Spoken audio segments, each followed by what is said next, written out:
Bonsoir Carole. Bonsoir. Nous sommes à la Beretta Galerie et Carole, on voulait ce soir, avant de partir en week-end, je pars demain à la chasse, chasser le petit gibier et je voulais savoir tout ce qu'il fallait que je mette d'indispensable dans mon sac ce soir pour être fin prêt pour le grand jour demain et chasser dans une très très jolie chasse en soleil. Très bien. Alors on va faire ensemble la checklist vidéo. Voilà. Donc on va commencer par la tête en fait, indispensable parce que il pleut forcément à un moment ou à un autre de la saison et parce qu'on peut avoir une petite averse même dans une journée où on n'est pas supposé en avoir une. Donc ou bien une casquette en tweed avec une membrane imperméable ou bien un chapeau en feutre de lapin qui remplit ses offices aussi et qui lui aussi est parfaitement imperméable. Selon le choix de la casquette ou du chapeau, on prendra, s'il s'agit d'un chapeau, une paire d'oreillettes. S'il s'agit d'une casquette, un casque. Alors pour les casques, il y a deux solutions. Il y a les casques qu'on appelle passifs. Ce n'est pas le cas de celui-ci, c'est-à-dire un casque qui protège de la détonation de l'arme. Et il y a un casque qu'on appelle actif. C'est le cas de celui-ci. Qui lui a des amplificateurs, ce qui fait que vous êtes protégé de la détonation et en même temps vous avez un double avantage. Vous pouvez converser avec vos voisins entre deux battues si vous gardez votre casque sur la tête. Et par ailleurs, vous avez un atout majeur, c'est que le casque est encore meilleur que l'audition normale, ce qui fait que vous allez entendre les pas du sanglier sur les feuilles et vous allez entendre l'écume du faisan qui vient sur la ligne, ce qui vous permet d'anticiper votre tir et donc d'avoir une meilleure performance de tir et un plus grand plaisir. Voilà pour ce qui concerne la protection des oreilles qui est naturellement indispensable. Ensuite, on a les pantalons. Alors les pantalons, il y a trois options. Première option, on prend un pantalon technique. Donc un pantalon qui va être très imperméable, très résistant, silencieux. Avec un look moderne.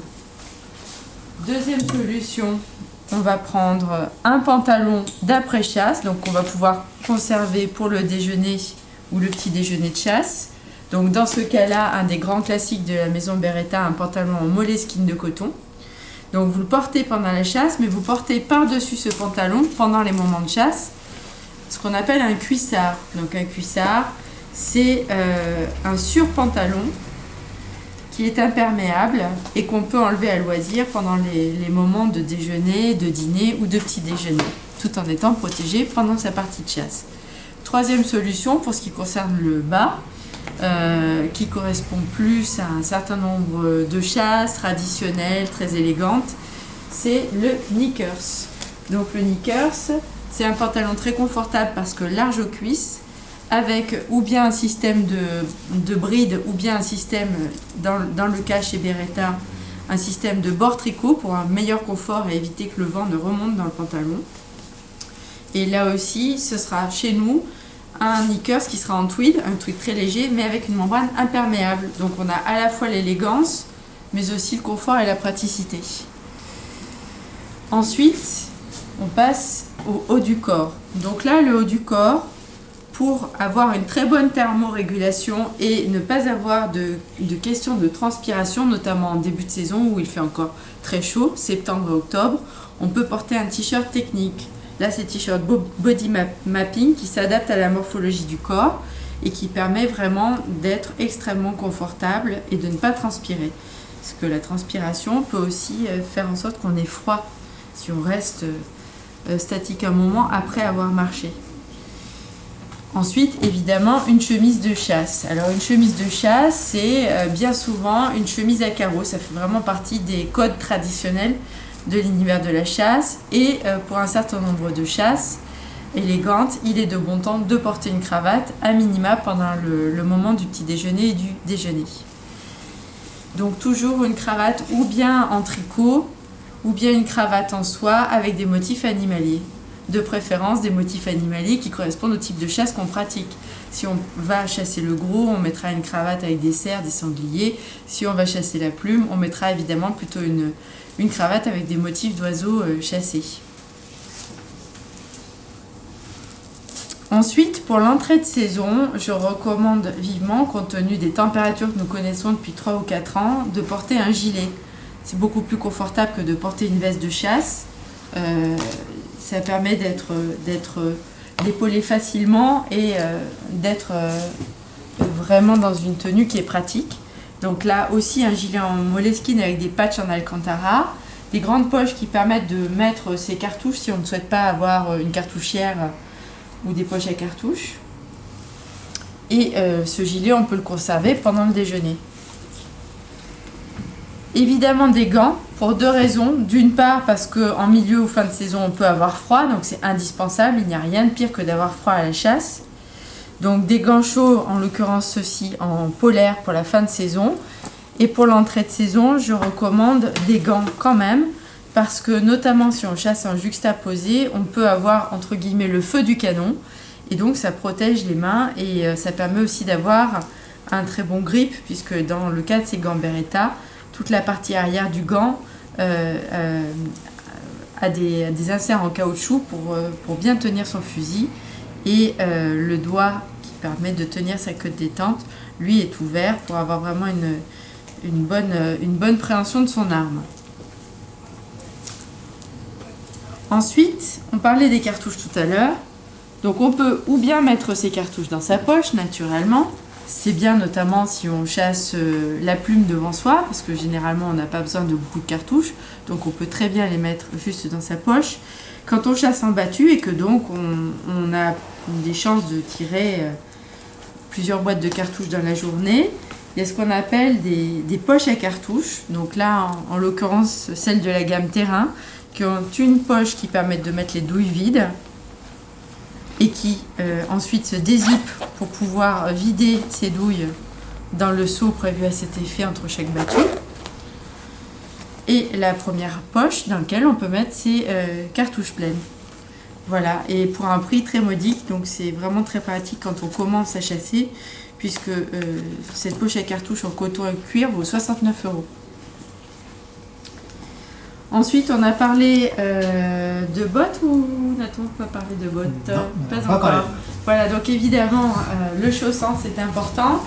Donc si on parle de chasse à la plume, de chasse en battu, éventuellement de chasse près d'un étang, s'il s'agit de chasse au canard, il est absolument indispensable d'avoir une paire de bottes en caoutchouc, de façon à être parfaitement imperméable. Il va sans dire que qui dit bottes ou qui dit chaussures à crampons, si on pratique une chasse plus exigeante avec des terrains un peu plus accidentés, dit forcément chaussettes. Donc on a ici la traditionnelle chaussette de chasse en laine qui se porte avec ce qu'on appelle une aigrette ou un garter, ce qu'on noue autour de la chaussette. Donc on soulève la chaussette dans sa totalité, on noue ce petit lien autour du mollet tout en haut, on le met sur le côté, toujours sur le côté du mollet, de façon à avoir ces codes traditionnels de la chasse, mais aussi à avoir une chaussette qui ne tombe pas en plein milieu de la chasse. Si on marche, c'est toujours mieux. Donc c'est le propos des aigrettes, c'est faire tenir la chaussette. Voilà, il y a un accessoire discret, mais relativement indispensable quand on commence à chasser, notamment, qu'on peut mettre ou bien dans les vestes de chasse technique ou bien dans nos gilets, c'est le patch en gel. Donc le patch en gel, il est très discret, parce qu'il y a une poche qui est prévue à cet effet dans la plupart de nos vêtements. Et ça permet d'éviter les quelques désagréments du recul quand on chasse, ou bien beaucoup, ou quand on commence à chasser, qu'on n'a pas encore un épaulé parfaitement maîtrisé. Voilà, donc il y a une petite poche, on insère cette plaque en gel, et du coup on gagne beaucoup en confort et en sérénité. Ensuite, pour porter toutes ces affaires de chasse, parce que comme on le sait, chasser c'est une véritable expédition, on a 2 indispensables. Alors là, on a un petit sac de chasse, on a également évidemment des sacs de battu. Vous voyez, c'est un sac qui peut également se porter en sac à dos. Pour ceux qui ensuite vont faire du ball trap, ça peut être vraiment un sac pratique et il ne vaut que 39 €. Et évidemment, pour porter ses bottes et pour éviter de ruiner l'intérieur de son coffre, on a les sacs à bottes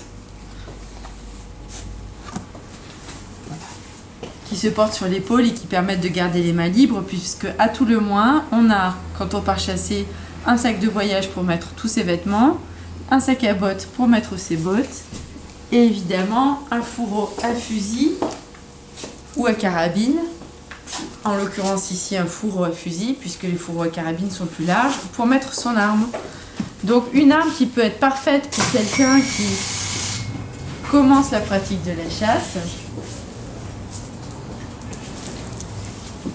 C'est le Silver Pigeon classique. Alors, le Silver Pigeon classique, c'est là un fusil donc superposé. C'est un modèle phare des modèles proposés par Beretta. Donc le gros avantage, outre la fiabilité de cette arme et son parfait équilibre, c'est qu'elle a déjà, pour un fusil qui n'est pas encore un fusil premium, une très jolie qualité de bois. On le voit, il est très très veiné, et une gravure traditionnelle avec à la fois un motif arabesque et une gravure animalière avec des oiseaux. Voilà, et donc le Silver Pigeon classique est proposé à 3 110 €.